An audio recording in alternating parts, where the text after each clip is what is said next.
اس کے بعد آپ صلی اللہ علیہ وآلہ وسلم کو بیت المقدس میں انبیاء کی امامت کروائی گئی.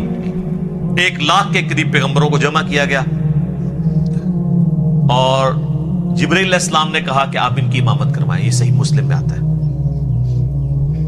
اچھا، پھر دجال دکھایا گیا. یہ بھی آتا ہے بخاری مسلم میں. دجال بھی دکھایا گیا. پھر آپ علیہ السلام کو آسمانوں کی سیر کروائی گئی. پہلے آسمان پہ آدم علیہ السلام سے ملاقات ہوئی، دوسرے پہ حضرت یحییٰ اور عیسیٰ سے، تیسرے پہ یوسف علیہ السلام سے، چوتھے پہ ادریس علیہ السلام سے، پانچویں پہ ہارون علیہ السلام سے، چھٹے پہ موسیٰ علیہ السلام سے، اور ساتویں پہ ہمارے جد امجد سیدنا ابراہیم خلیل اللہ علی نبینا علیہ الصلوۃ والسلام سے ملاقات ہوئی. اس کے بعد آپ علیہ السلام کو جنت اور دوزخ بھی دکھائی گئی. ٹائم میں ٹریول کروا کے جو مستقبل کا وقت تھا وہ پہلے دکھا دیا گیا. لوگ کہتے ہیں ابھی تو لوگ دوزخ اور جنت میں پہنچے نہیں، تو حضور نے کیا دیکھا؟ بھئی اللہ نے وقت. اور آپ یہ دیکھ لیں، یہ سب کچھ منظر کتنے زمانے میں طے ہوا ہوگا، لیکن ایک رات میں سب کچھ ہو گیا. صرف بیت المقدس اور خانہ کعبے کے درمیان جو فاصلہ ہے اس زمانے میں 40 دن کی مسافت تھی، وہی نہیں طے ہو سکتی تھی.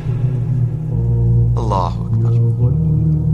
اسی لیے تو وہ آتا ہے نا المعجم الکبیر طبرانی کے اندر، اور دلائل النبوہ امام بیہقی کی کتاب کے اندر، اور کئی کتابوں کے اندر، کہ لوگوں نے آ کے حضرت ابوبکر کو کہا نا کہ تمہارا ساتھی تو یہ کہہ رہا ہے کافروں نے چھیڑنے کے لیے، اور انہوں نے کہا اگر وہ کہہ رہے ہیں تو میں تصدیق کرتا ہوں. تو اسی پر آپ کا لقب صدیق رکھا گیا کہ آپ علیہ السلام کی تصدیق کرنے والے. اس کے بعد بیت المعمور دکھایا گیا. بخاری مسلم میں آتا ہے 7ویں آسمان کے اوپر اسی خانہ کعبہ کی سیدھ میں ایک گھر ہے جس کا طواف فرشتے کرتے ہیں.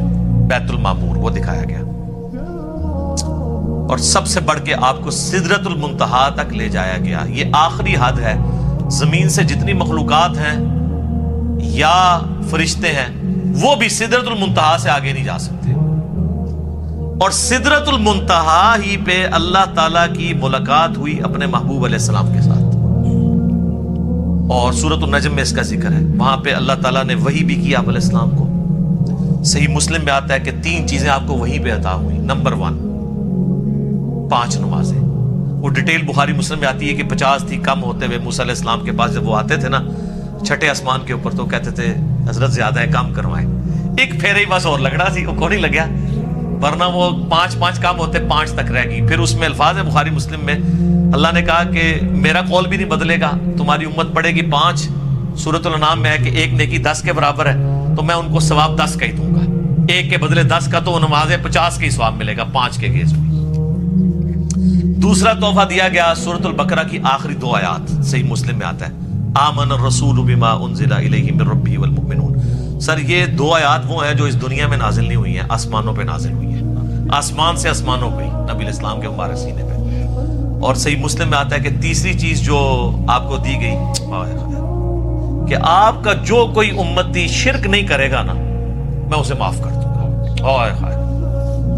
تو اس کو تو سپورٹو پھر قرآن میں بھی آیت ہے انہ من یشرک باللہ فقد حرم اللہ علیہ الجنہ ومأواہ النار وما للظالمین من انصار.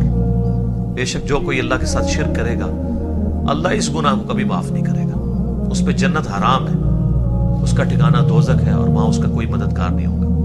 حتیٰ کہ بخاری مسلم کی حدیث ہے کہ اللہ نے ہر نبی کو کوئی نہ کوئی دعا دی تھی، اس نے اس دنیا میں ہی دعا کر لی. حضرت نوح نے دعا کی، اس کی وجہ سے ان کی قوم ہلاک ہوگی. میں نے اپنی دعا چھپا کے رکھی ہے قیامت کے دن کے لیے. میں اس دعا سے اپنی امتیوں کے لیے شفاعت کی دعا کروں گا، اور میری دعا سے ہر میرے امتی کو نفع پہنچے گا سوائے اس شخص کے جس نے دنیا میں اللہ کے ساتھ شرک کیا. شرک is the most sensitive issue in the sight of Allah. Allah اکبر. تو یہ 3 گفٹ آپ علیہ السلام کو ملے، 5 نمازیں، سورۃ البقرہ کی آخری 2 آیات، اور جو شرک نہیں کرے گا اس کی مغفرت.